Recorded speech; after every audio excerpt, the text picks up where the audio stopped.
오늘 우리에게 주신 하나님의 말씀은 여호수아 8장 10절로 23절 말씀입니다. 여호수아 8장 10절로 23절 말씀을 다 찾으셨으면 한 절씩 교독하겠습니다. 제가 먼저 10절을 봉독해 드리겠습니다. 여호수아가 아침에 일찍이 일어나 백성을 조모하고 이스라엘 장로들과 더불어 백성에 앞서 아이로 올라가매 그와 함께한 군사가 다 올라가서 그 성읍 앞에 가까이 이르러 아이 북쪽에 진치니 그와 아이 사이에는 한 골짜기가 있더라. 그가 약 5천 명을 택하여 성읍 서쪽 베델과 아이 사이에 매복시키니 이와 같이 성읍 북쪽에는 온 군대가 있고 성읍 서쪽에는 복병이 있었더라.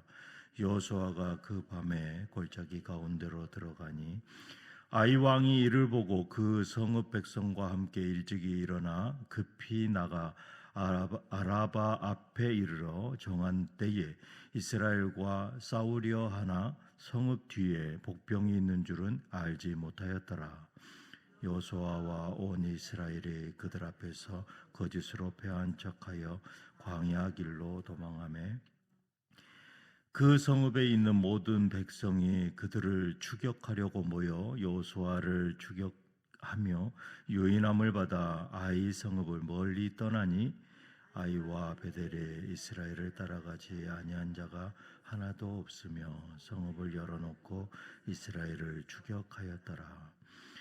여호와께서 여호수아에게 이르시되 내 손에 잡은 단창을 들어 아이를 가리키라. 내가 이 성읍을 내 손에 넘겨주리라.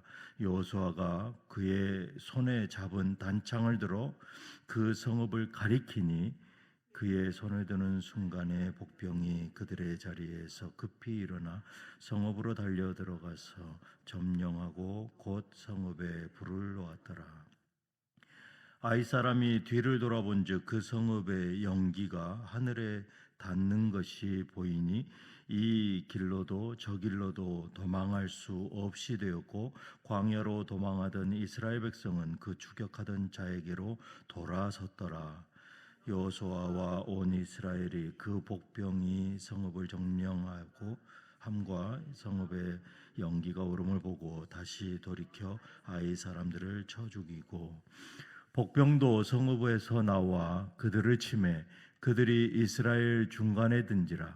어떤 사람들은 이쪽에서 어떤 사람들은 저쪽에서 쳐 죽여서 한 사람도 남거나 도망하지 못하게 하였고 아이 왕은 사로잡아 여호수아 앞으로 끌어왔더라. 아멘. 저는 오늘 여호수아 8장 10절로 23절 말씀을 가지고 순종으로 완성되는 전쟁, 이런 제목으로 은혜를 나누기를 원합니다. 사랑하는 성도 여러분, 이 실패와 재도전의 그러한 극적인 대비를 어제 그리고 그제 오늘 말씀을 통해서 보고 있습니다. 이 하나님의 능력과 지혜가 임하시는 그러한 놀라운 사건을 우리의 삶 속에서도 축복받기를 원합니다. 오늘 우리가 묵상할 이 여호수아 8장의 아이성 전쟁 이야기는 성경 전체에서 실패와 또 하나님의 뜻에 순종하여서 이룬 그러한 전쟁의 극적인 장면을 목도하고 있는 것입니다. 불과 며칠 전에 이스라엘은 난공불락의 여리고성을 함성과 순종으로 무너뜨리는 기적을 경험했습니다. 그들의 사기는 하늘을 찔렀을 것입니다. 그러나 그 승리의 기쁨은 잠시였던 것이죠. 곧이어 찾아온 이 아이성의 패배는 이스라엘 전체를 충격과 좌절의 나락으로 떨어뜨리게 됩니다. 고작 3,000명을 보냈다가 36명이 죽임을 당했던 것이죠. 여호수아는 옷을 찢으며 하나님께 이렇게 부르짖습니다. 7장 7절에 이르되 슬프도소이다. 주 여호와여, 어찌하여 이 백성을 인도하여 요단을 건너게 하시고 우리를 아모리 사람의 손에 넘겨 멸망시키려 하셨나이까. 우리가 요단 저쪽을 만족하게 여겨 거주하였다면 좋을 뻔하였나이다. 그 패배는 이스라엘의 이 존재 이유 자체를 흔들 만큼 아주 심각했던 것입니다. 왜 패배했습니까?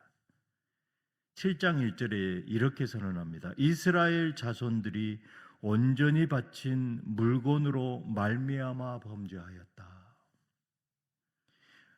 문제는 군사력이 아니었다라는 것입니다. 바로 영적인 부분이죠. 문제는 이 아간의 탐심과 불순종 때문이었다라는 것이죠.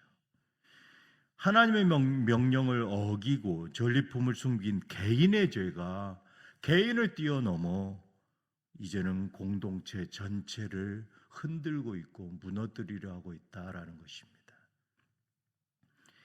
이 사실은 우리 이 간과해서는 안 되는 것이죠. 우리의 삶에 반복되는 이 실패와 좌절 그리고 탐심과 불순종, 이 영적인 침체는 혹시 이 세상의 환경이나 조건 때문이 아니라 우리 마음속에 숨겨둔 바로 영적인 이 아간의 불순종과 탐심 때문은 아닌가, 우리는 돌아봐야 하는 것입니다. 하지만 이스라엘이 죄를 회개하고 아간을 처리하자 이 하나님은 곧바로 그들에게 찾아오십니다. 8장 1절 상반절에 여호와께서 여호수아에게 이르시되 뭐라고 말씀하십니까? 두려워 말라, 놀라지 말라. 이것이 하나님의 은혜인 것이죠. 아간으로 인한 이 이스라엘의 죄를 모두 제거하고 정결케 되었을 때 하나님은 즉시 우리를 용서하시고 우리를 다시 이끌어 주십니다. 어제 저는 이 하루 일과를 마치고 집에 들어갔는데 큰아이가 저를 찾아왔습니다. 아빠, 질문이 있는데요. 오늘 설교를 듣고 궁금한 점이 있었습니다. 왜 인갓이라고 하나요? 하고 질문을 하는 것입니다. 그래서 제가 이렇게 대답해 줬습니다.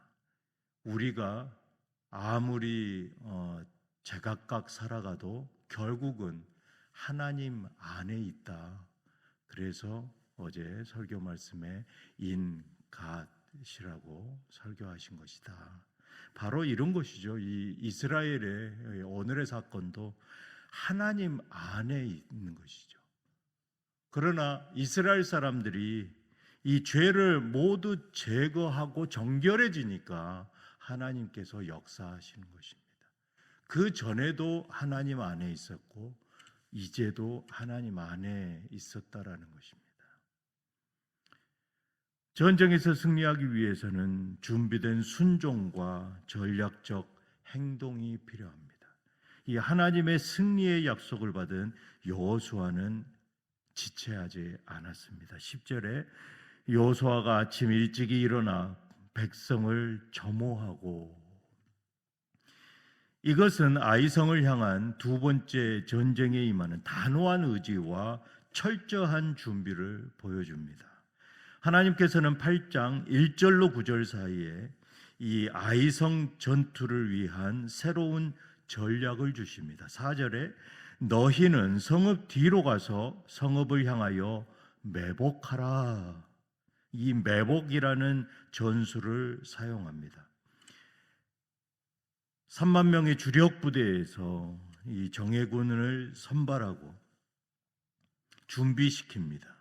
그래서 성 뒤편에 군사를 매복시키고 나머지 군사는 성을 유인하여 후퇴하는 척합니다.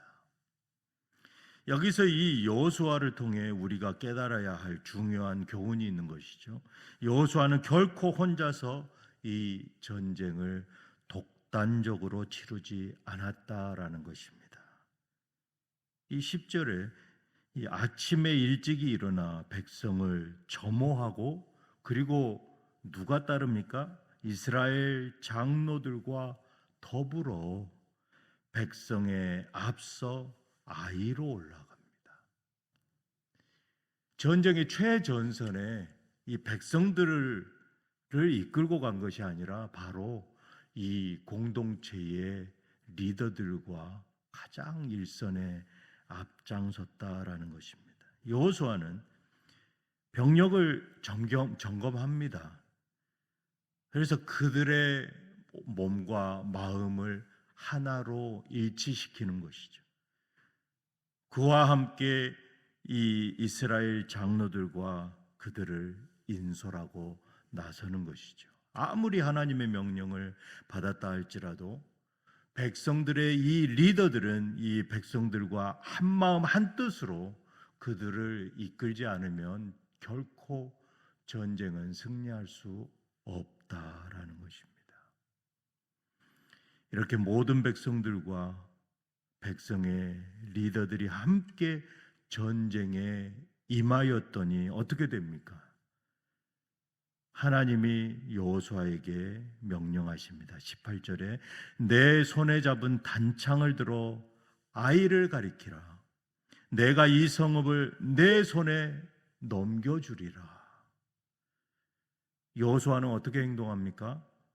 하나님의 말씀에 즉각적으로 순종하여서 그저 단창을 들어서 순종의 아이성을 향하는 것이죠. 그 단순해 보이는 순종 하나가 이미 매복해 있는 군대가 성으로 뛰어들어 불을 지르는 그러한 결정적 신호가 되는 것입니다. 우리의 삶 속에서도 종종 이런 순간이 있죠. 무심코, 아주 무심코 한 그러한 작은 순종 하나가 내겐 그다지 크게 보이지도 않는 그러한 결심 하나가 놀라운 결과로 돌아오기도 합니다.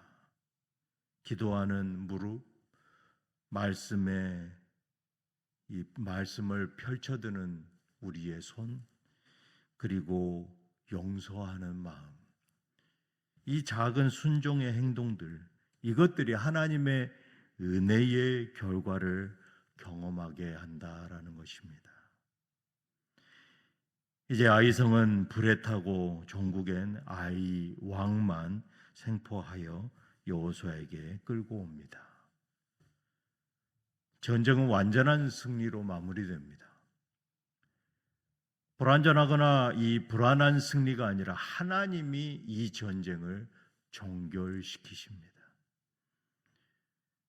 여호수아는 순종하여서 단창을 들어서 아이성을 가리키고, 그리고 백성들은 모두가 한 마음으로 전쟁을 치러서 이룬 그 승리, 종국엔 하나님께서 마무리하시는 것이죠. 우리의 영적인 싸움은 혼자 하는 것이 결코 아닙니다. 교회와 공동체 안에서 서로 믿고 한 마음으로 기도하고 연합하여 이 순종의 역할을 다 한다면 하나님께서는 그 공동체를 들어 사용하셔서 종국엔 승리하십니다. 하나님께서는 여호수아에게 명령하시는 그 결정적인 순간이 오는 것이죠. 18절을 오늘 요절 말씀인데요. 다 같이 한 목소리로 봉독하겠습니다. 시작. 여호와께서 여호수아에게 이르시되 내 손에 잡은 단창을 들어 아이를 가리키라. 내가 이 성읍을 내 손에 넘겨주리라. 여호수아가 그의 손에 잡은 단창을 들어 그 성읍을 가리키니.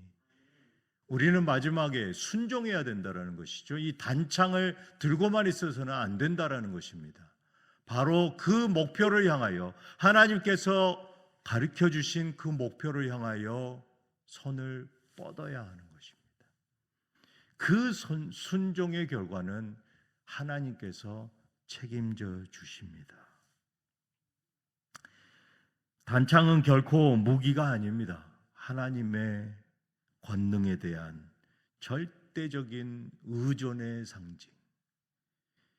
그 상징을 우리는 순종하였을 때 우리는 승리를 목도할 수 있습니다.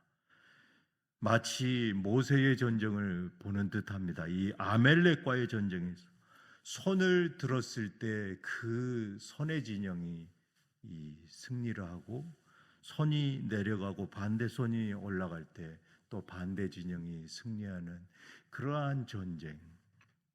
여호수아의 단창이 드는 그 순종의 순간 하나님께서는 그와 같은 전쟁을 하나님께서 치러 주십니다. 여호수아는 전투가 완전히 마무리되고 승리가 확정되었을 때까지 단창을 결코 내리지 않습니다.